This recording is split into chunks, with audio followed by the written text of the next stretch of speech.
from our heart, living from our core, living from our power, we all get more. We are powerful women. Hello, everyone, and welcome to the Alignment Summit. I'm Sue Erda. I am one of the publishers at Powerful You Publishing, and I am the host for this event. And I'm so honored to be able to bring to you these 20 authors who are the women from the anthology book, the collaboration book, Women Living in Alignment. And it's coming out on November 2nd. I hope you'll all buy that. In the meantime, I'd love for you to meet these authors and talk with them and hear from them about what they've gone through in relation to alignment and what's going on in their lives these days and what they're passionate about. So today we get to talk with Karen Flaherty. She's great. I've known Karen for, I don't know, I think about 15 years, something like that, from my old days in New Jersey. And I really, she's awesome. And I know you're going to love her too. So I'm going to read a brief introduction of Karen, and then we'll start talking with her. Karen Flaherty is a certified human design specialist and the best-selling author of Getting to Know You. Before finding human design in 2009, Karen spent 30 years in marketing, training, and sales positions in New York and New Jersey. She brings this wealth of knowledge in the corporate world and her own life experience to her human design coaching practice. Karen is passionate about helping her clients discover their purpose and their genius. She works with individuals, couples, and families, as well as businesses and entrepreneurs, to find a new way of reinventing their lives in the 21st century. And Karen, I'm happy to see you today. How are you? Well, it's great to see you, Sue. Thanks so much for having me. I'm doing great. Yep, terrific. I always love talking with you. And Karen, I loved your story in the book too. I really enjoyed that. Yeah, thank you for writing that and sharing that. I know that our listeners will want to see that. So your title today for this interview is Vibrations, Values, and Energy Shifts in 2022, Embracing Your Human Design to Go from Chaos to Certainty. And, there are so many people looking for certainty, especially after all the chaos that we've experienced in these past few years. And the energy shift, I'm interested to hear about that from you. But let's first talk about the human design element. What is human design and how did you find out about it? Okay, so we'll start right at the beginning. So human design is a personality assessment tool that's based on a number of older mythologies and then newer sciences.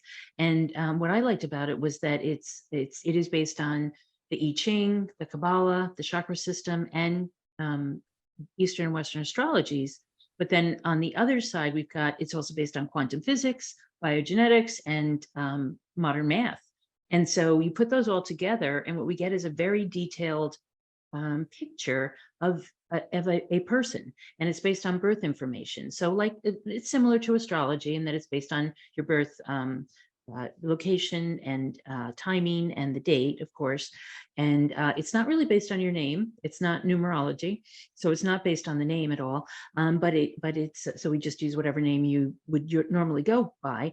But then with that information, we use an ephemeris and come up with a very specific chart. And actually, I'll just move this over here. It looks a little bit like this on what I would print out for people. And what that tells us is where your energy lies. It's basically an energetic blueprint of who you are.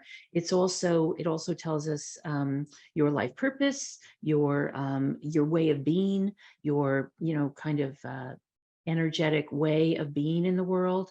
And I'll talk about the types in a few minutes probably, but basically it tells us how you interact with other people in the world. It tells you a lot about you, a lot of detail. In fact, I was just talking to somebody this morning who said, that they'd known astrology, and I actually did a session for an astrologer a few weeks ago, who said that this gave him a lot more detailed information than he could get from astrology. Even though he's been an astrologer for over 20 years. And so this was more about pragmatic ways that he can live his life, that anyone can live their life, as opposed to more generalized information, as you probably know, that you could get from astrology, where there's, you're one of 12 different signs. Right? Or in DISC, it's one of 4 different types, or in the Enneagram, it's one of 9 different types. And then, you can be kind of half and half. kind of thing in some of them. And so, and even with Myers-Briggs, some of those, there are 16 different types, right? So this is a lot more detailed in terms of being able to tell you what energy type you are, what you're one of 5 energy types, you're one of 12 profiles. But then within that, you've got all these different gates, either colored in or not, that come from the I Ching. And so it gives us a lot of detailed information. And it's unique in that way, in that it's not based on questioning you, it's based on your birth information purely, right? So there's no, as long as you know the time, as long as it's, fairly close, we'll get an accurate reading of what your chart looks like. And then from that, I like to say to people, I could talk to you for 10 or 12 hours about your chart, because there's so much there. There's so much you've lived, right? There's your lived history, and then there's so much in the chart. So the chart is your birth information and the potential of who you are. And then what you've lived is what we meld into the chart to see where you're living to your potential and where you're not, and where you might want to make changes and where you don't. And so that's pretty much what human design is. And the way Wow. I found out about it, just real quick, is that I was always a curious, learner, and had, found out about the law of attraction in like 2000, and was kind of on a search myself, trying to figure out what job I should do and the career I should have, and how to be a better person generally, and then ran across human design in 2009. Wow, that's great. And human design, so you've been using it for yourself too. So what happened first? You learned about it and you were on your own journey to find something out about you. So what did you find out about yourself, and how does it influence your life? Well, that's what's in the chapter in the book, but basically I was a businesswoman living in New Jersey, working in New York, working crazy hours. I was probably, well, I was 52 at that point. And when I found it, and my teacher just happened to be in New Jersey also that night to giving a lecture in Princeton. And so I went down and I heard it, and I'd never heard of human design before. And she only mentioned it at the end of the lecture. It wasn't even about human design. It was about a new spiritual book she had written. And so she said, oh, and if you want, you can get a human design chart off my website. And so as soon as I got home, I got the chart and got an appointment with her, and then found out more about myself. And it answered a lot of the questions that I had about what I should be doing, how I should be doing it, why I felt like, a square peg in a round hole in the job I was doing, why I thought I was the emotional one when it turned out I really wasn't. I always thought I was the drama queen with my family. Turned out they were all emotional and I'm not. I was taking in their energies, all their emotional energies, and amplifying them. And that's what happens in any of these energy centers on the chart. There are 9 of them. If you have an open emotional solar plexus, which is where we have our emotions, and everybody around you has it colored in, you're going to feel their emotions. And no matter what room you walk into, you're going to feel their emotions. So whether it's a wedding and you're really happy, you'll feel those emotions. You walk into a funeral, I'm the first one crying. And that's what you would feel, was the sadness and the grief, right? And so, and anything in between, all bets are off, right? And what happens when you're amplifying energy is that it actually is like a ping pong.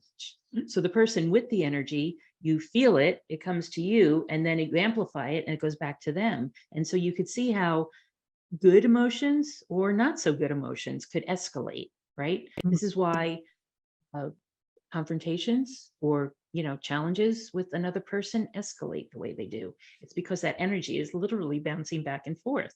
I mean, it's almost like a tennis match. You could watch it going back and forth. Yeah. And so it's that kind of information that really helped me to understand the way I was working with other people, the way I was playing with other people, the way I was in my marriage with relatives and friends. So it made a big difference in just the way I approached it. And also I didn't take things so personally, right? If it's all energy and it's my energy, I can't do anything about the energy I'm putting out, but I can do a lot about the energy I'm taking in. This is what we call conditioning. And so basically when I'm conditioned from birth, right, from my parents, from my teachers, from my friends, family, I get conditioned with all the energies that I take in and then amplify. when we amplify them, we kind of think it's ours. So I have an open will center. I would take in everybody else's will center energy. I would think I could do things. I could think I had willpower, right? I could think, and I was like, why don't I have more willpower, right? I mean, how many Tony Robbins and Wayne Dyer and Jack Canfield conferences did I attend? I saved a lot of money after I found out about human design, because all of a sudden I didn't have to go to all those conferences to find willpower, which I didn't think I had. Well, I was right. I don't have it. There are other ways to get things done. I get a lot done, but now I'm not depending on just pure willpower to get it done. Does Yeah. that make sense? Yeah, absolutely. So that's so interesting. And there are a lot of different aspects of our personality and our interrelationships and things that goes into human design, I think. Now, when you help your clients with human design, what can they expect? Well, I'll use the example from my chat this morning. I got on the phone with a projector who's a lovely woman growing up in. And a projector, I just want to say for those, that's one of Sorry. the 5 types, right? Yes, thanks, Sue.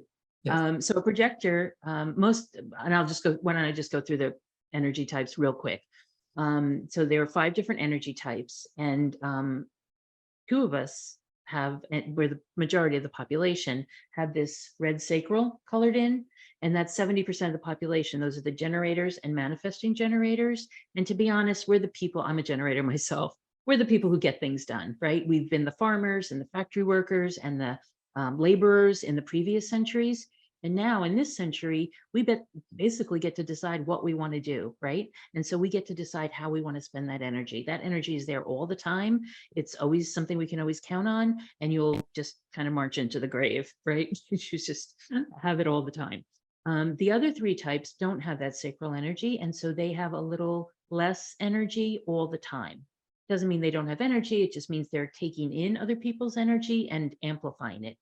And so they are the manifestors, projectors, and reflectors. The manifestors are here to basically start things, to start companies, to start projects, to start community efforts and things like that, and then kind of walk away. They have the ideas and they can lead, but they're not necessarily there to do the doing. The next type are the projectors. They're about 20% of the population. By the way, manifestors are only 8 or 9% of the population. The projectors are about 20% of the population. They don't have a sacral either. They also don't have a voice. Manifestors have a voice, the projectors don't. And so the projectors are here to be wise and to guide and to help other people figure out what they should be doing. They're basically here to help the generators and manifesting generators figure out what is going on and how to do it better. They're the ones who really, in my estimation, will be helping us to figure out what we need to do about saving the planet, about figuring out how people can work better as opposed to, harder, and really helping us into the next century. And then the last type are reflectors, and they have all of the energy centers are white on their chart. So they're completely open, and they're here to kind of be the critic, figure out what's going on, and then let us know kind of also how to fix them.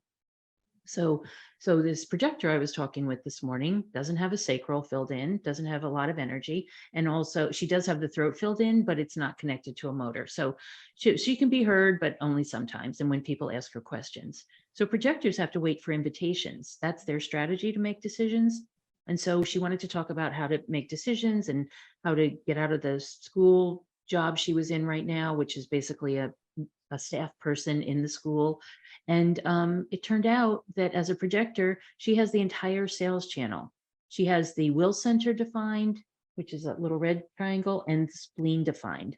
And so it's a very empowering energy. She has a lot of willpower, which is a motor, and she has the spleen defined, which is very nurturing. And she's got what connects them, which is the entire sales channel.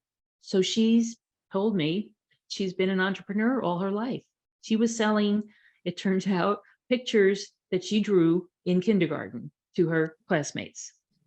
Wow.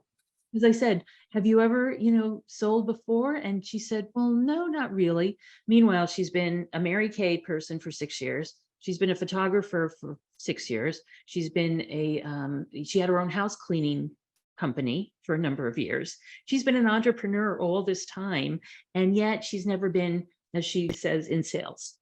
Wow. So I said, no, you really have been in sales. You just didn't call it that.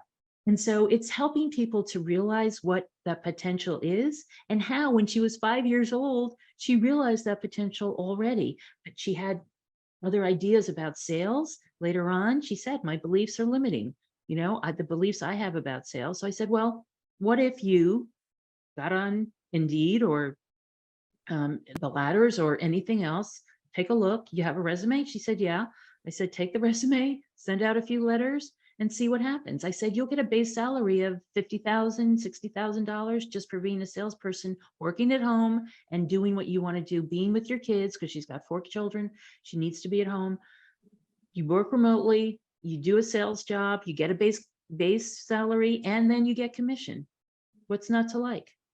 And so just opening people's eyes to what's already in their chart and what was there from the beginning, and allowing them to see that there's so much potential for them and so many things that they can do that they really love. She loves being an entrepreneur. She would do it, she really wants to do the life coaching and write a book and all these other things. And I was like, you can do all that. Be a salesperson at home and do it all. Yeah. As a projector. And you got all of that from her chart. Yep. And a conversation, which obviously you have a conversation, what she told me, I was like, and she's like, I said, does that make sense? And she said, I'm still kind of freaked out by what you just said. So let me think about it. Yeah. Well, it's amazing. I've been in sales, so I know, how it goes and what they do, and she'll get training and she'll get benefits and she'll get a salary and then she'll get commission on top of it. Perfect. People are looking for people. Yep. Yes. Yes, and they I said, certainly is that are. more than you're making at the school? And she said, yeah. Lots more. Yep. So that's the initial meeting that you had with her, right? So then what happens with your clients over time? How do you see them change and evolve? Well, so over time, just using her as an example again, I would, help her to weed through whatever offers she got, to, as a coaching session, to weed through the offers she got, to figure out how to be in that job, to figure out how to do, how to balance, right? Because she's used to being across the street. Now she'll be at home. How do you balance the work and the children and the, marriage and cooking and everything else that goes with life, and then take it from there in terms of training and what she needs to figure out how to work with coworkers, right? How to deal with that, and then any issues that might come up in the new job, because it would be kind of new for her to be in a corporate environment, right? Mhm. So a lot of people are going from different from one kind of one environment to another. So, stay-at-home mom who's decided to go back to work, or somebody who's been in corporate and decides to have their own business, or somebody who's been in business and decides to go back to corporate. There are all kinds of transitions like that require, or it helps at least, to have a coach who can look at the chart, ask the questions, and then we come up with answers together. Oh, sounds great. And, so why do you think, your title was talking about 2020, things have shifted, vibrations, energies have shifted. Why do you think human design is important for us now? Because my quick answer is that the world is changing, and a lot of what we did pre-COVID doesn't work anymore, right? And so what I've been working with my clients with over the past, well, all the time, but especially during COVID and since, is what are your values? What's important to you? What can we see in the chart that makes the most sense to you in terms of making lists, so that you can, through the law of attraction, have what you really want come to you.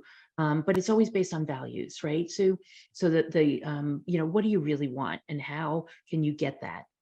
Some people are affected by a lot. Another client's affected by the people who are around her.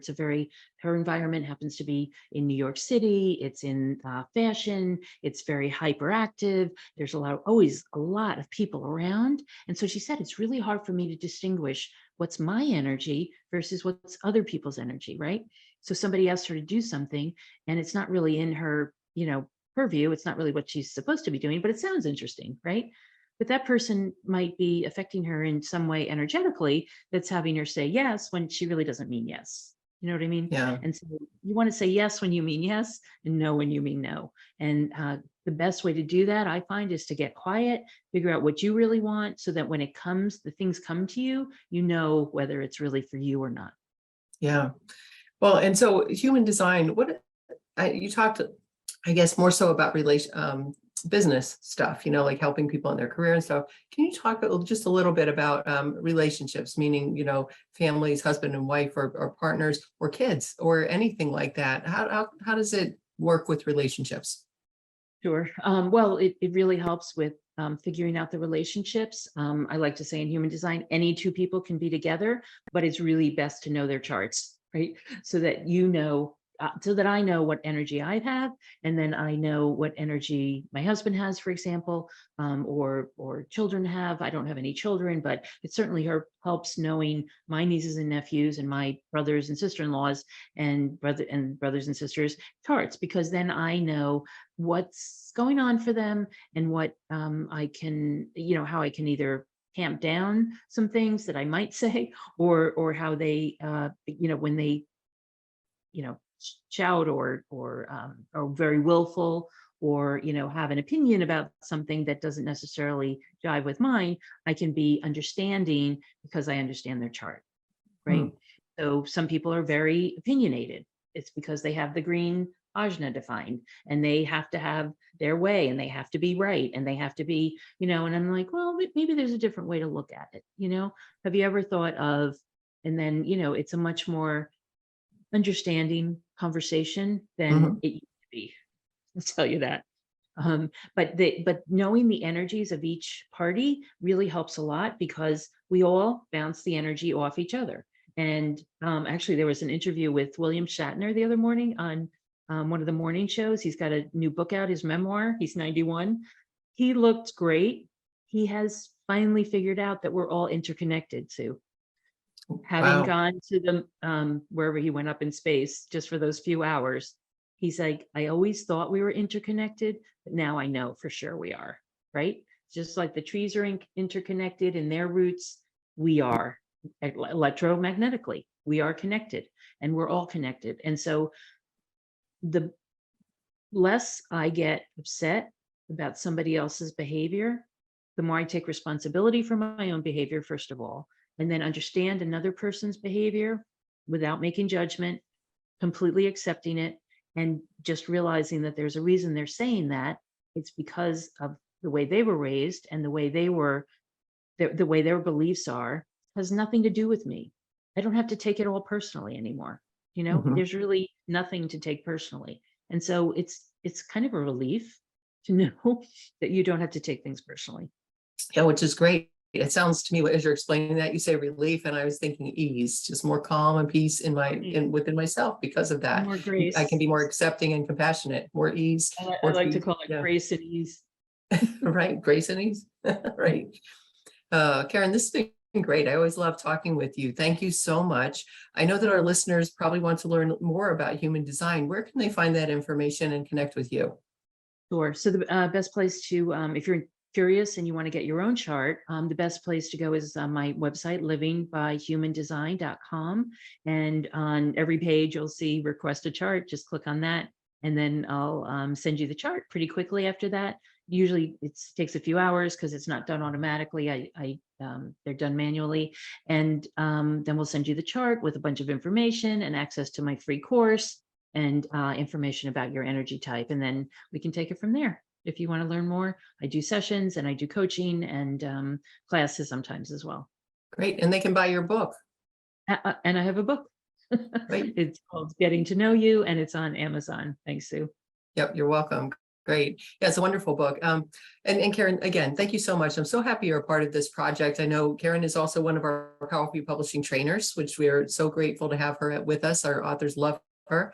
And I've known you for many, many years. I'm just grateful to have your energy. I love when you share your stories in the book, because it's so beautiful. And I know our listeners and readers will benefit from that. So thank you. Thank you, Sue. It's great to see you. Great to see you. And listeners, I'm happy you're here too, because I know that you are on your own journey of living in alignment. And that's what you're learning. And all these tools are coming in, and all the guidance and all these suggestions from these authors who are just awesome. And they're all here for you. So I hope you continue to listen to the summit. Also, buy the book, Women Living in Alignment, on launch day. Go to our website, womenlivinginalignment.com, and we'll guide you to your Amazon page. No matter which country you're in, we'll get you to that book. And we're having a 99-cent Kindle launch. So that's on November 2nd, 99-cent Kindle. So if you're into Kindle, that's absolutely the day to buy it. And if you want the paperback book, it's available then too. So thank you all for being here. Thanks for showing up. Thanks for living your beautiful life. Bye, everybody.